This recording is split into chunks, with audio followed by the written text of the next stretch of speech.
Treasure Island, Part 3, My Shore Adventure, Chapter 13, How My Shore Adventure Began. The appearance of the island when I came on deck next morning was altogether changed. Although the breeze had now utterly failed, we had made a great deal of way during the night, and were now lying becalmed about half a mile to the southeast of the low eastern coast. Gray-colored woods covered a large part of the surface. This even tint was indeed broken up by streaks of yellow sandbreak in the lower lands, and by many tall trees of the pine family, outtopping the others, some singly, some in clumps, but the general coloring was uniform and sad. The hills ran up clear above the vegetation in spires of naked rock. All were strangely shaped, and the spyglass, which was by 300 or 400 feet the tallest on the island, was likewise the strangest in configuration, running up sheer from almost every side, and then suddenly cut off at the top like a pedestal to put a statue on. The Hispaniola was rolling scuppers under in the ocean swell.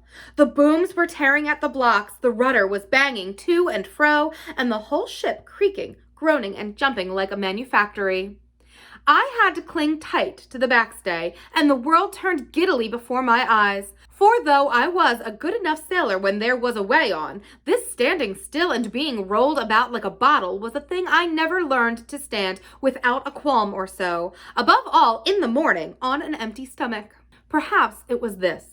Perhaps it was the look of the island, with its gray, melancholy woods and wild stone spires, and the surf that we could both see and hear foaming and thundering on the steep beach. At least, although the sun shone bright and hot, and the shore birds were fishing and crying all around us, and you would have thought anyone would have been glad to get to land after being so long at sea, my heart sank, as the saying is, into my boots, and from that first look onward, I hated the very thought of Treasure Island. We had a dreary morning's work before us, for there was no sign of any wind, and the boats had to be got out and manned, and the ship warped 3 or 4 miles round the corner of the island and up the narrow passage to the haven behind Skeleton Island. I volunteered for one of the boats, where I had, of course, no business. The heat was sweltering, and the men grumbled fiercely over their work. Anderson was in command of my boat, and instead of keeping the crew in order, he grumbled as loud as the worst. "Well," he said with an oath, "it's not forever." I thought this was a very bad sign, for up to that day the men had gone briskly and willingly about their business, but the very sight of the island had relaxed the cords of discipline. All the way in, Long John stood by the steersman and conned the ship. He knew the passage like the palm of his hand, and though the man in the chains got everywhere more water than was down in the chart, John never hesitated once. "There's a strong scour with the ebb," he said, "and this here passage has been dug out, in a manner of speaking, with a spade." We brought up just where the anchor was in the chart, about 1/3 of a mile from either shore, the mainland on one side, and Skeleton Island on the other. The bottom was clean sand. The plunge of our anchor sent up clouds of birds wheeling and crying over the woods, but in less than a minute they were down again, and all was once more silent. The place was entirely landlocked, buried in the woods, the trees coming right down to a high water mark, the shores mostly flat, and the hilltops standing round at a distance in a sort of amphitheater, one here, one there. 2 little rivers, or rather 2 swamps, emptied out into this pond, as you might call it, and the foliage round that part of the shore had a kind of poisonous brightness. From the ship we could see nothing of the house or stockade, for they were quite buried among the trees, and if it had not been for the chart on the companion, we might have been the first that ever anchored there since the island arose out of the seas. There was not a breath of moving air, nor a sound but of the surf booming half a mile away along the beaches and against the rocks outside. A peculiar stagnant smell hung over the anchorage, a smell of sodden leaves and rotting tree trunks. I observed the doctor sniffing and sniffing like someone tasting a bad egg.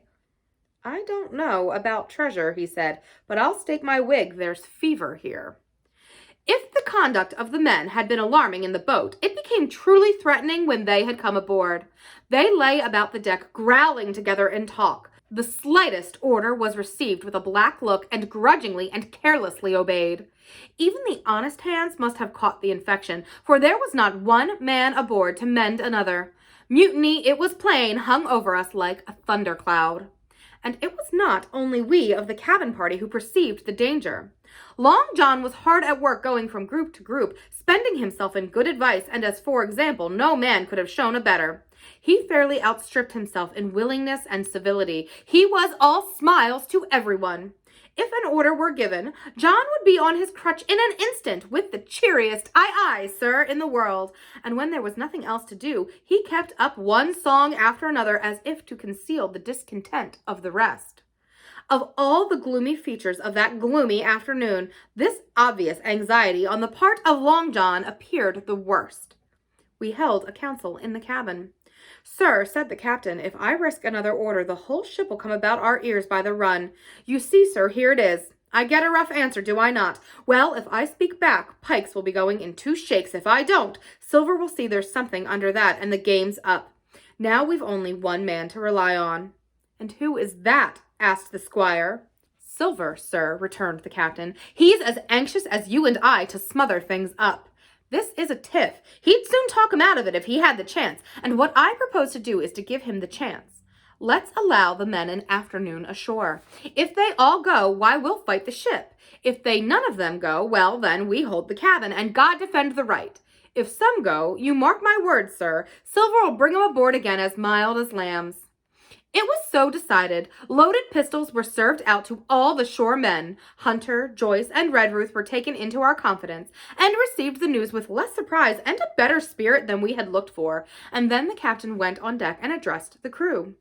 "My lads," said he, "we've had a hot day and are all tired and out of sorts. A turn ashore'll hurt nobody. The boats are still in the water. You can take the gigs, and as many as please can go ashore for the afternoon. I'll fire a gun half an hour before sundown." I believe the silly fellows must have thought they would break their shins over treasure as soon as they were landed, for they all came out of their sulks in a moment, and gave a cheer that started the echo in a far-away hill, and sent the birds once more flying and squalling around the anchorage. The captain was too bright to be in the way. He whipped out of sight in a moment, leaving Silver to arrange the party, and I fancy it was well he did so. Had he been on deck, he could no longer so much have pretended not to understand the situation. It was plain as day. Silver was the captain, and a mighty rebellious crew he had. The honest hands, and I was soon to see it proved that there were such on board, must have been very stupid fellows. Or rather, I suppose the truth was this, that all hands were disaffected by the example of the ringleaders. Only some more, some less, and a few, being good fellows in the main, could neither be led nor driven any further. It is one thing to be idle and skulk, and quite another to take a ship and murder a number of innocent men. At last, however, the party was made up. 6 fellows were to stay on board, and the remaining 13, including Silver, began to embark. Then it was that there came into my head the first of the mad notions that contributed so much to save our lives. If 6 men were left by Silver, it was plain our party could not take and fight the ship, and since only 6 were left, it was equally plain that the cabin party had no present need of my assistance.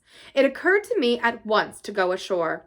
In a jiffy, I had slipped over the side and curled up in the foresheets of the nearest boat, and almost at that same moment she shoved off. No one took notice of me, only the bow oar saying, "Is that you, Jim? Keep your head down."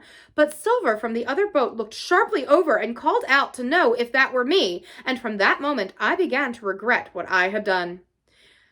The crews raced for the beach, but the boat I was in, having some start and being at once lighter and in better manned, shot far ahead of her consort, and the bow struck among the shoreside trees, and I had caught a branch and swung myself out and plunged into the nearest thicket, while Silver and the rest were still 100 yards behind.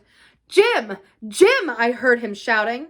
But you may suppose I paid no heed. Jumping, ducking, and breaking through, I ran straight before my nose till I could run no longer.